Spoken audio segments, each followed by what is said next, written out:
In Suzerain, we can align a country with capitalists or communists. Let's go with capitalists. Capitalism breeds innovation after all. And we end the game with 3 oligarchs controlling 40% of the economy while 5 million people lost their free healthcare coverage. Great, we have successfully replicated the United States of America. Suzerain is a game about running a republic after you get elected as its president. You will be playing as Anton Reign, the president of a country that exists in an alternative reality set in the mid-20th century. As you will see from the Giantess Codex the game has, the world building of Suzerain is staggering in size. The history of the region your country resides in goes all the way back to the year 300, with entire empires rising and falling in that small patch of land you will be presidenting over. You can read that extensive codex both in the game and outside of it. I will link it in the description if you are that insane weirdo who likes to read wiki pages for something you never heard of before.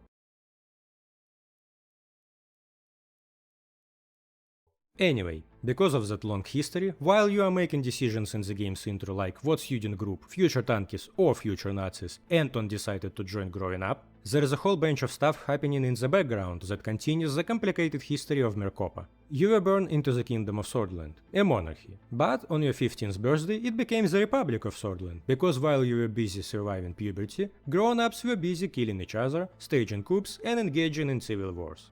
This is the real beauty of Suzerain. The world didn't just magically spawn into existence. The issues you will be facing aren't new in the slightest for Mercopa. They are ingrained in every part of your country and the world at large. And with Mercopa enduring such a turbulent ideological history, you will come to meet characters spanning the entire political spectrum as a result. With that in mind, there's a sense of hidden logic to the events that will unfold during your presidency. A logic you can uncover bit by bit if you are paying attention to what a person in front of you is or isn't saying and what historical events happened before you got into the office. Got an offer from a neighboring country to participate in what amounts to ethnic cleansing disguised as a counter-terrorist operation? You can hardly be surprised since one of your previous presidents sanctioned ethnic cleansing in Sordland. And because the current president of a neighboring country is a nationalist, happily oppressing ethnic and religious minorities. So that offer is unsurprising once you read the codex and pay enough attention to how exactly President Smolak describes the brown-colored population of his country. And the whole game is like that. Every person you speak to has well-established motivations, political leanings and desires stemming from the history of the world and their part in it. So keep that in mind, it's a game that expects you to do your homework before going into the meeting. That way, you will be well prepared and have a better idea of what to say to persuade them.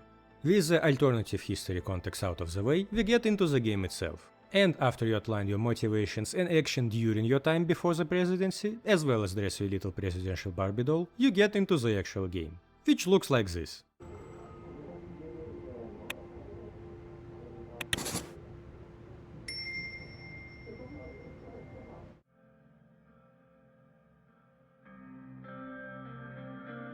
And this is why we started with the history of the world and not the game itself.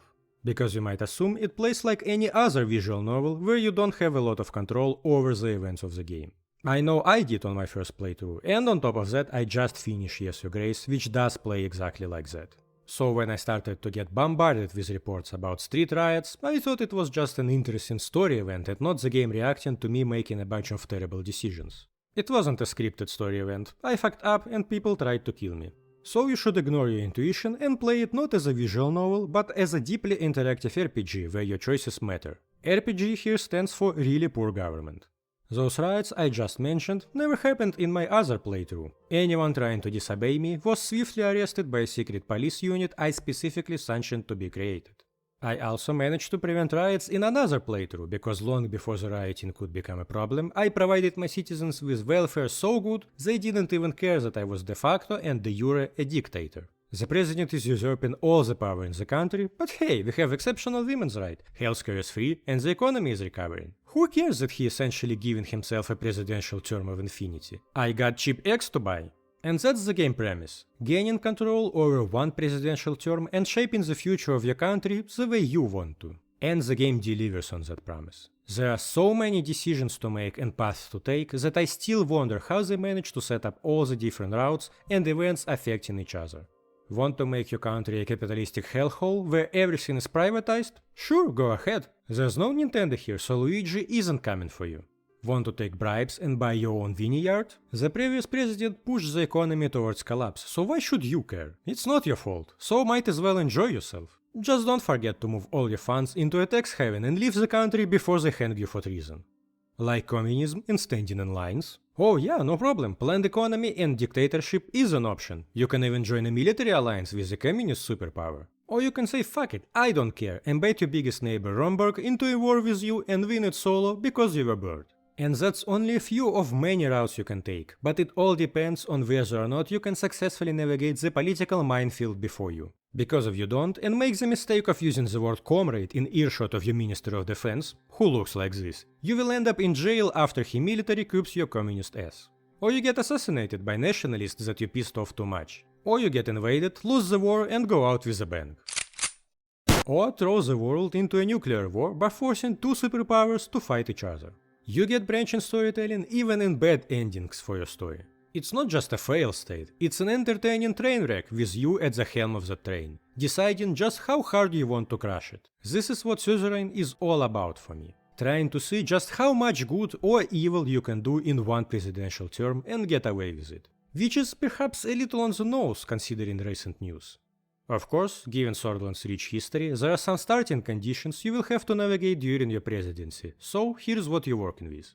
The previous president was a capitalistic idiot, so the economy is already in a freefall towards depression, and not a fun one you can romanticize. Geographically, Sordland finds itself smack bang in the middle of the superpowers fighting for control over the world, and tensions are rising. Not only that, but your biggest neighbor is a giant monarchy. Wrong picture, sorry about that. With a tyrannical empress as their leader. Your country won a war against them long time ago, and they want a rematch. Oh, and inside your own country there are multiple factions opposing you. From oligarchs trying to destroy the rest of your economy, to nationalists who want to peacefully kill all the brown citizens of the country.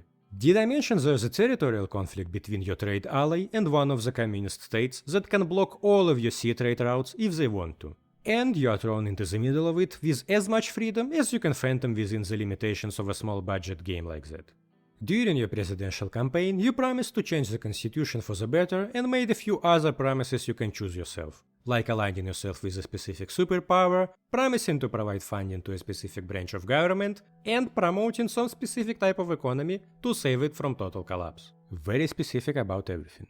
But how you will do it, and whether or not you will do it at all, is, again, up to you. Maybe your idea of good constitution is the one where you have unlimited power and unlimited presidential terms. Good luck trying to become a tyrant, we all know it can be done. Overall, it's a great simulator of running a country that's not going through its best times. And the game will have you stressed and engaged because your decisions decide the fate of millions, and you may need to compromise your morals to get things done. Yes, the gameplay surrounding all of it isn't the most engaging, because you're essentially just reading dialogues and picking from a bunch of options. But let's not pretend Disco Elysium didn't sell bazillion copies after finding its target audience of people unable to read Communist Manifesto in its entirety, but well able to spend 20 hours playing a visual novel about it. If you like Disco Elysium or any of the Sunless series titles, you can enjoy a game like Suzerain. And just like other indies well known for spending all of their budget on an engaging story instead of realistic graphics no one cares for, Suzerain pulls a lot of weight with the little resources it has. The graphics are minimal but work well in those confinements. I would even say they did a great job of representing what it must feel like to run a country.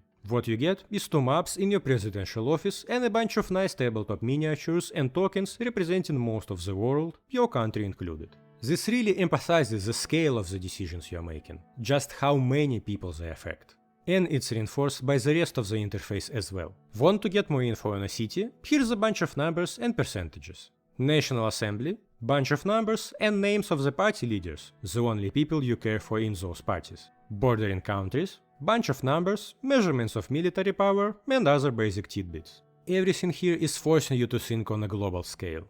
You aren't here to help individual people in need, you are here to run a country. Specific details, the ins and outs of your legislation and orders are up to your presidential cabinet to figure out. And this is why the art direction is as key to the game design as its rules and mechanics. Yes, you are missing out on seeing your country as anything but a map in front of you, but this is what you fought for. You made it to the top, and when you get so high, you can go back to the basics.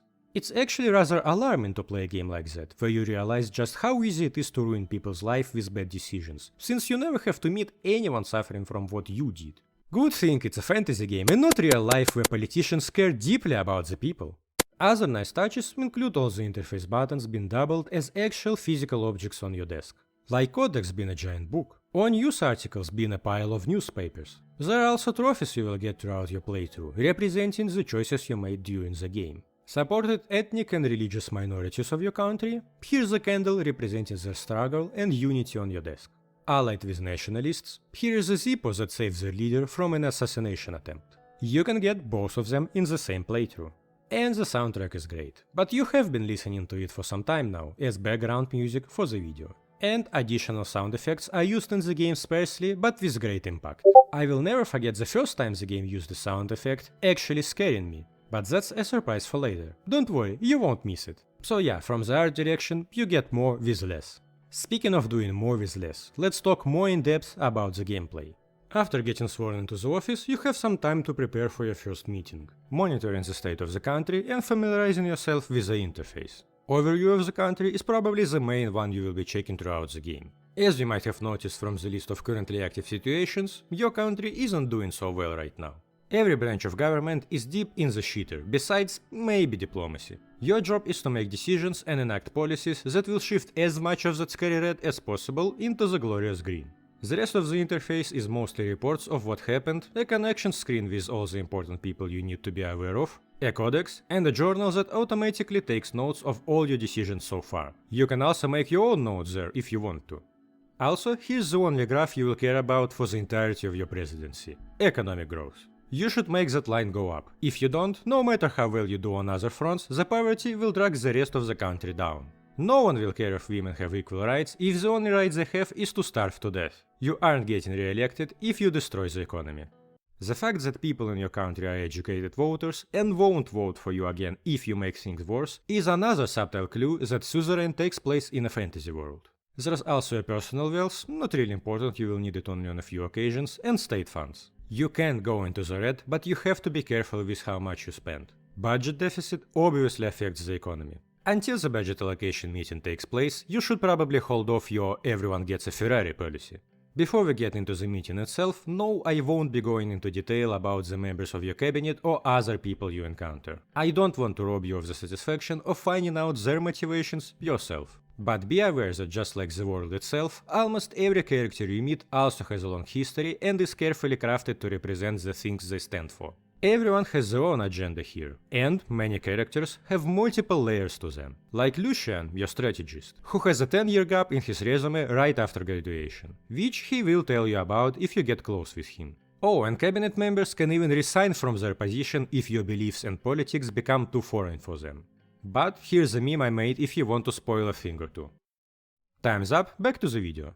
At your first meeting, you will choose the main course for the new constitution. And, right out of the gate, one of the first choices you make can send you in a drastically different directions. Right here and now, you can declare that you don't want a democratic constitution that you promised to the people. You don't need any of that, you want as much presidential power as possible. Depending on your choices here, later discussions of the bill and, well, the rest of the game will be very different.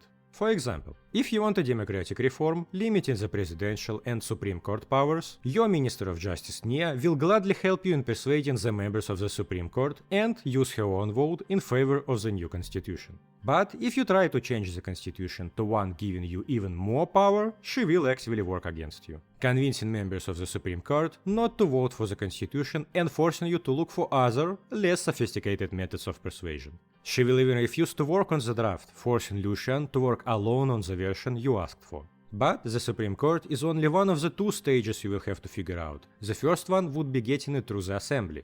And there are a lot of factions fighting for power there. Even your own majority party comprises multiple camps fighting against each other. You will have to somehow please all of them.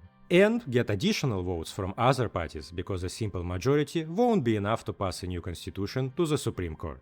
So you will spend most of your time, outside of endless ministry meetings, meeting with leaders of political factions and gaining their support. And they won't just accept your constitution. Some will want to alter it, and others will demand you change your presidential course entirely. For example, the conservative wing of your party will destroy you and never vote for your constitution if you privatize healthcare or education. Want their vote? Privatization is out of the question for those two branches of the government. Suzerain works really hard to make every decision a tough one. There's rarely a win-win solution where everyone is happy, and you will have to compromise a lot to get what you want. It might sound like privatizing healthcare is an easy thing to avoid, but you won't be so certain when your government budget is at -7. Constitutional deliberations are quickly followed by another meeting, this time to decide the nature of your economy, free market or planned. If you wonder what's the difference between the two, think United States privatizing your literal right to live versus the Soviet Union planning stuff 5 years in advance and crushing the economy in 3. That choice, unlike the constitutional one, doesn't lock you into that state for the rest of the game. You can deviate from your original economic choices if you want to. And this is one of the few gripes I have with the game. There are decisions that have inconsistent results. Sometimes you make a decision and can't back down from it no matter what. Like the constitution one, you can at best add changes proposed by other political parties you are trying to pursue to vote for it. But your initial choice locks you in that state for the rest of the game. Yet, with economy, you can promote planned economy and just never do anything resembling it, and always choose free market solutions. You will receive an economical debuff if you overdo it, but it's a little strange that sometimes you lock yourself into one route for the rest of the game and sometimes you don't. It's not a big problem, because I still enjoyed my first playthrough even without knowing which solutions locked me in forever. And it's understandable developers chose to let you have that freedom just in case. There will be a bunch of other meetings, but the most important thing to do for now will be discussing the first mega project. Mega projects are another way of boosting the economy. Not to be confused with mega projects, where you destroy the economy. There will be a few of them proposed to you during the game, and it's another place where Suzerain shows its love for tough decisions. You have two choices. A big highway through one of the poorest regions you have, which will help a lot of poorer citizens and improve route between you and one of your oldest trade partners, the country of Magnolia. And a high-speed rail between two of the richest cities, one of which hosts the biggest trade port in your country. Building it will boost the economy fast and please oligarchs. Both of those decisions are valid, but you can't do them simultaneously, and you really have to think about your country here. A highway for a poor region sounds nice, and if you secure a better trade deal with Agnolia, the region will prosper. But your economy went into recession even before you got into the office. And while you may care deeply for poor people, if you don't do something about the economy as fast as possible, every region will become a poor one. And your ministers will all tune in to give their opinion about which decision is better. But ultimately, it's up to you to figure out which megastructure you want to build. There's really no answer that's objectively better than the other. You can even outright refuse to build any mega projects. Because you don't want to. We already have Mega 64, that's enough mega projects. After that, you get your first bill to sign. And it's written like an actual piece of legislation. Which might look like flavor text, but it's not. You are supposed to actually pay attention to the details. While this one isn't as impactful for the rest of the game, be prepared for future bills. Because in the future you might get a bill saying something like Religious Harmony Bill, but when you read it, it's just insane state-sanctioned racism. Then you have your grand inauguration ball. You arrive, ready to celebrate, everything is going smoothly. Yep, that's the sound that scared me when I played the game for the first time. The leader of the Independent Party and your country's most famous communist just got killed outside of the presidential palace. Since we covered all of the gameplay already, it's time for spoilers. To avoid story spoilers, skip to here. There will be no spoilers. Suzerain is a game with a lot of branching storytelling, but I'm not Joseph Anderson and I can't make a 5-hour video discussing all the decisions you make in the game. Not to mention the fact that it's a heavily political game, and to properly discuss main events I would need to either have a degree in political science or be dumb and unwashed enough to become a Twitch streamer deciding which culture is inferior and which not. Sadly, I don't have a decomposing rat at hand and my bedroom walls aren't covered in blood. Plus, my major had nothing to do with science. So what I will do instead is a rapid-fire list of things I like and disliked while trying to avoid as many spoilers as possible. What we covered so far amounts to 1 or 2 hours of the game, which is around 10 to 15 hours long for your first playthrough, and it's just the main game. So there's a lot of content left for you to enjoy. And you don't have to worry about losing the game. After your first playthrough, no matter how disastrous, you will unlock save scamming. so you can see how each decision affects the game and try to actually get to the end of your presidency in one piece. I would advise you to skip the next section if you want to experience the game blind, but there's not a lot of spoilers. Let's go! The amount of reports and news articles you get is insane. I consider it a nice touch, but the longer you play, the more you grow to hate them, because every time you make any decision, no matter how good or bad, you will have at least 3 news articles about it, and probably a bunch of reports as well. If this is what presidential life is like, I feel sorry for the man in the White House. If that shooter didn't miss, he could have enjoyed a peaceful life in the casket. Depending on your politics, at the end of the game, members of your cabinet might resign over disagreements with you. By far, the most hilarious one to me is Simon Hall, your Minister of Economics. Dude is such hardcore capitalist that even if you save the economy and make your country better in every conceivable way, he will still get upset and resign if you did it wrong. In Suzerain, there's a thing called salad check. When you meet with one of the supreme judges for her support, you are secretly going through a bunch of behavior and speech checks. One of those checks is whether or not you order the same salad as her. I consider it the greatest piece of interactive media ever created.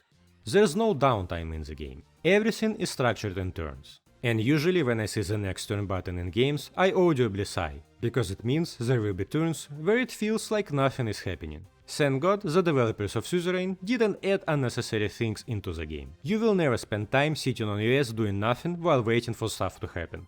You can get your country into a war with Rumburg, but the entire war will be fought through dialogue choices. Which is far from ideal, but it's understandable they didn't make a war minigame for it. While I appreciate the idea of reports, I wish the interface had more info about what's going on with the country in general. Because beyond the economy, there's a lot of things you need to look after that aren't measured in the same way, like the civil unrest or the popularity of your administration. The situation screen is helpful, but it's far from perfect. It's a nitpick, but for a game where I have a whole cabinet of ministers and work as a president, I'm surprised that my popularity is discussed in one meeting. Which is incredibly strange for a team that's supposedly interested in winning a second term.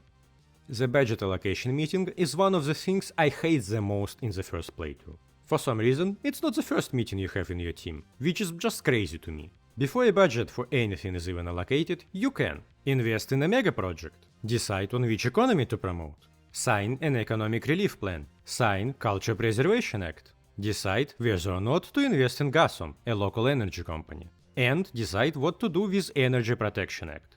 And only after all of that you will get to the budget allocation meeting. This is just a ridiculous way of running the government and structuring your playthrough. Because if you aren't aware the meeting is coming, and believe me I played the game multiple times and I can assure you it isn't signposted, you can arrive to a budget meeting with no budget. I have no explanation as to why it was done like that, and frankly I don't see a reason to ambush you like that. And the state budget as a whole is very confusing. You never know when you will get more money or if you will at all, which makes spending decisions very hard for no reason. After the game ends, you will get a neat political alignment chart showing you where you are standing ideologically. I blurred other politicians, so I don't spoil the fun, but it's a nice touch. You can even ask your friend who loves Hearts of Iron 4 to play the game so you can finally figure out if he's actually a Nazi or just really likes Iron Crosses. Also shout out to my confused American audience, because their political chart looks like this. And with it, my unorganized list of pros and cons ends. Suzerain is a great game that delivers on everything that it promised. And the world it created is great, and even after spending 70 hours playing it, I can't get enough of it. There are a few rough edges here and there, but if you are in the market for deeply political games disguised as visual novels, Suzerain is an undefeated champion here. The base game is already great, but there's also a DLC for it. And if you feel like the whole presidency thing is not for you, and that maybe they were a little hasty getting rid of the whole monarchy thing, Kingdom of Rizia DLC is here to give you exactly that. In the DLC, you will move to the south of the map to the Kingdom of Rizia. The realm is also enduring tough times that you will have to navigate after your father dies and you inherit the throne. Well hey, now that you have secured your god-given right to rule, worrying about those pesky elections is a thing of the past. But the state of the country you will be ruling over is far from perfect. To start, you are surrounded by a very colorful assortment of neighbors. Lesbia, a member of the capitalistic superpower alliance. Vectern, the same country that was asking Sordland to do ethnic cleansing. Oh, don't worry, you will get the same offer at some point. Freshly created country of Derdia, which is a theocratic republic, and, out of the game's 3 main religions, Derdia is conveniently practicing the most violent one. Marella, a soon-to-be communist state with a far-left prime minister, and we all know how well monarchy and communism mix together. And Duchy of Palace, which used to be a part of Rizia but broke off during a period of revolutions, after which it aligned itself with Lesbia. Both their leader and their population hate your country because it already attacked them once. It was only military aid from Lesbia that saved them. On top of that, Vectern took your city of Gile and the territories surrounding it 25 years ago, as part of a lease your father signed in exchange for help with an ongoing rebellion. As you might have guessed, like a stingy landlord with your deposit, Vectern is not planning to return that region to you at the end of that lease. Plus, while you are heir to the throne, your uncle Hugo has amassed a big following of people who think he should have inherited the throne and not your father. Rizia is also a country relying heavily on its natural resources, most of which are dwindling already. If you don't find new ways to finance the crown and power the factories, you will go into the dark ages, both fiscally and politically. And since Vectern is busy killing every minority they have, you also have a minor refugee crisis. Oh, and your nephew is a raging white supremacist governing the city where most of the refugees go to. Welcome to Rizia! Hope you are ready to fix all of those problems! But not everything is grim because unlike the main game, you have way more control over the country. While Anton had to run around the entire presidential palace begging everyone to sign his petition, you, King Romus, don't need to concern yourself with such petty things as reason or voting. You just get a long list of royal decrees you can sign, and as long as you have the resources, your will be done. Your country is one signature away from removing the wage gap, or protecting tenants from greedy landlords. Or you can decriminalize homosexuality, remove state religion, and legalize drugs. Don't worry, there's a lot of terrible shit on the list, you can be a tyrant if you want to. One signature and the lives of millions will be changed forever by you. But while you have all that power, you are still but one man, and you can't do everything by yourself.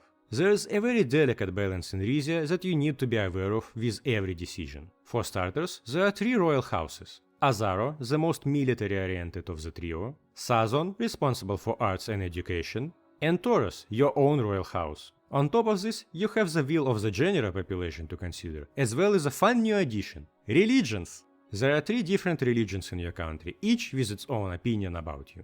Good luck keeping everyone pleased! Your royal council will voice their opinion on each potential decree, and each decree comes with a summary anticipating how it will affect the status quo. And while you have way more parties to keep pleased, I do feel like Rizia as a whole is much more forgiving in that regard compared to Sordland. Because you can get away with a lot of stuff that would have Anton hanged in the middle of the street Mussolini style. You can even force your country to go to war with Palace while grossly underprepared for it. And every noble house will have to say, okay, I guess we're doing war now, and submit to a call to arms. The general population will be very angry, of course, but even with a war no one asked for, they won't start a revolution straight away. So you can live out your monarchistic fantasy to its full extent, if you sometimes go out of your way to keep those parties in your country at least somewhat satisfied.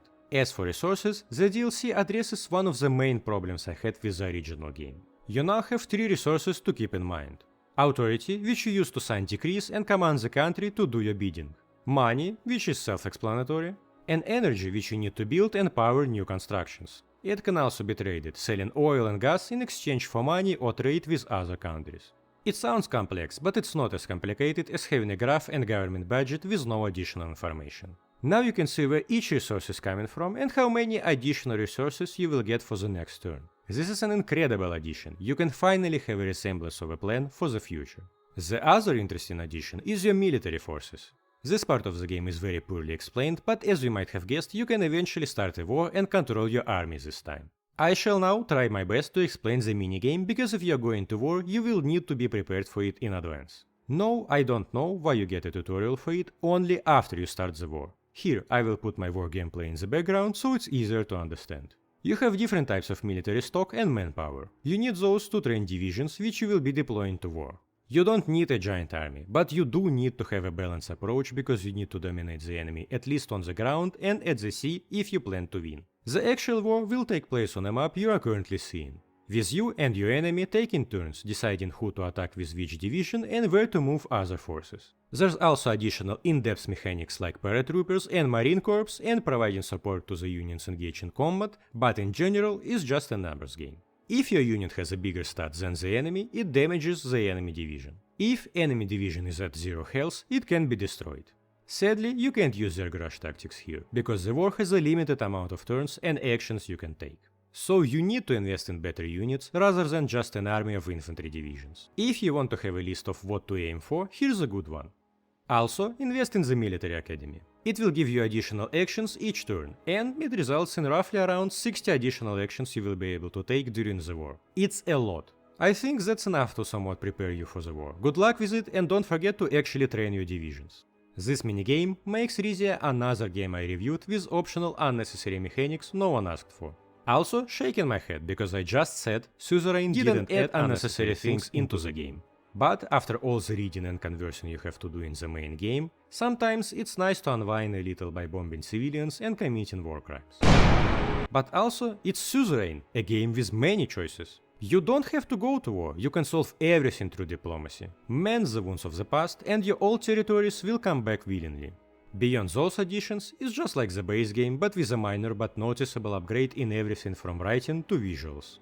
And there's another DLC in the works, so I can't wait to see what they will come up with next. Hopefully, we will get to play as communists next time.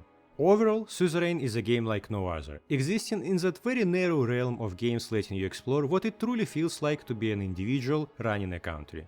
And it executes it perfectly. 10 out of 10, no notes, keep them coming. And if you made it this far, maybe consider subscribing to my channel. It will help me with the presidential elections. That's it for the video, bye.